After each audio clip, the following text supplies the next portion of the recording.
Welcome to the Bath Fizz and Foam YouTube channel. My name is Robin French Smith, and today I'm going to do something a little bit different. I'm going to make soap. Now, I do make soap on a regular basis for our Patreon followers. On Sundays, we do something called Soaping Sunday, and I make soap with them. But for the most part, you probably don't even really know that I make soap. Like, Bath Fizz and Foam is mostly focused on bath bombs, but I'm full of surprises. Okay, so this soap is for the Soap Challenge Club.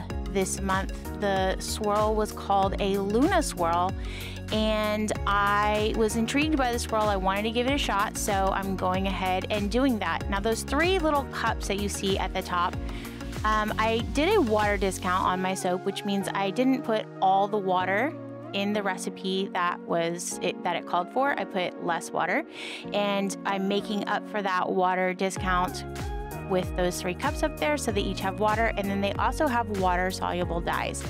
And the point of this is that the Luna Swirl is supposed to be like 3-color ombre, and then you're supposed to swirl it or whatever.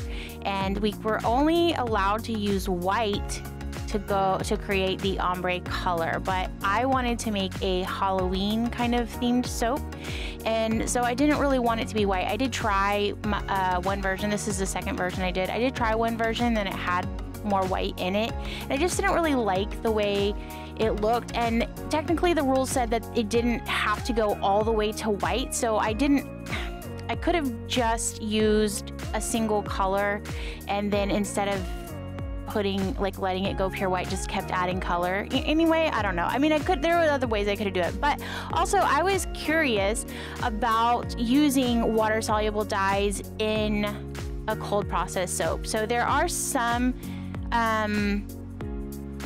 going to be some limitations to it. The pH is going to affect them, so they will oxidize differently, and the pH will affect them. So the colors might not be as transparent, but what I really wanted them to bleed, and I had never tried it, so I wanted to give it a shot.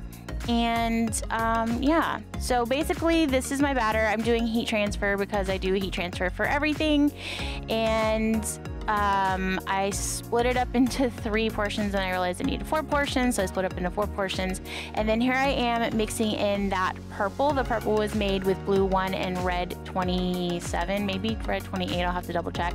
And then the mica that I added to it was black star blue. So my idea was that the mica would not migrate, but the dye would. So layers with more color would have more mica in them, layers with less color would still have that dye, and that dye would bleed throughout. So the green, I added the yellow to it, and then I added some Frogger green and Pack Your Bags mica, so hopefully I'll get kind of a tealy green. And then this is red 33. It's kind of an orangey red, but it makes a nice pink as well, so it's red 33. And I'm mixing that in there. And then I'm going to add that's probably Fantasia. It might be Lollipop Guild from Muddy Soap Co. I don't know which one of those I used. What is interesting, and then we're supposed to reserve a portion to the side because we have to do like a little drop swirl on the top. So here's the deal. Apparently, I just can't make a fluid batter anymore. I don't know. Like, I cannot keep my batter fluid. Now, honestly, this took like an hour and a half to make this soap. So I was like cussing the whole time because it's thicker than it should be. It's supposed to be like really thin fluid batter. And I was like super irritated because it was not super thin the way it was supposed to be. And I mean, but realistically, this is an hour and a half of working with a batter and a fragrance oil, and they still did just fine. Like, it's literally not their fault. It was also extremely hot this day when I was soaping. The heat here has just been insane, and so it was extremely hot. So it was like harder to soap cooler if your room is already like 100 degrees. But anyway, I don't know. I was super frustrated. I thought this was not working. It was way thicker than it was supposed to be. I'd already done one version and then told myself I wasn't going to do a second version because I don't really sell soap anymore. So I'm really just doing this for myself, like out of curiosity. So I just did not think that this was gonna work at all. And for that reason, I didn't video the cut because I didn't think that it worked very well. Like I didn't think that anything turned out the way it should have been.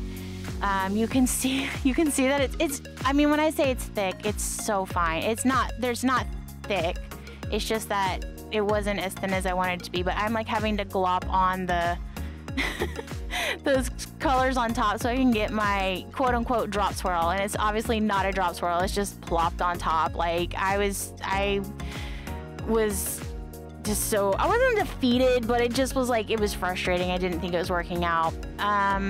But one of the things I did do this time that I didn't do the very first one I made is I added a thick straw, like a boba straw, to my hanger. So when you have a thicker batter, it kind of is nice to have a little bit thicker straw. It kind of helps a little bit with the swirls getting nice definition to them. And yeah, I thought that this soap was a hot mess. So what I did was I left it, I didn't CPOP it, I just left it on the side of my workshop. There's a little cold process moon I made. It was the only one I made, so I was like, I can't make another one. I'm not gonna make another one, but yeah, and then this is some biodegradable glitter from the Good Glitter Company. But yeah, I just didn't think it worked. So then I cut it, and this is freshly cut. And then this is 72 hours after the cut. So then the colors like really started to come through. And then look at that. What?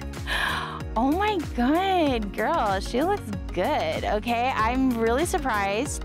The areas that I'm most interested in are this area where you can see the pink and the orange. This area, I mean, not these areas, but these are the color areas that I'm interested in. And then what I'm really most interested in on the bottom area is that the bottom area did not really bleed. So you have the purple really bled very well, the yellow bled very well, but that purple that I made on the bottom did not bleed very well. As I speak, the bars are still morphing and developing. Now, I don't know if using FD&C dyes is a good idea. I'm gonna have to watch these soaps over the next couple of months. They don't stain your hands, they don't stain your clothes, they don't stain your washcloth or anything like that, so that's fine. But I will have to watch them over a couple months and see how they do.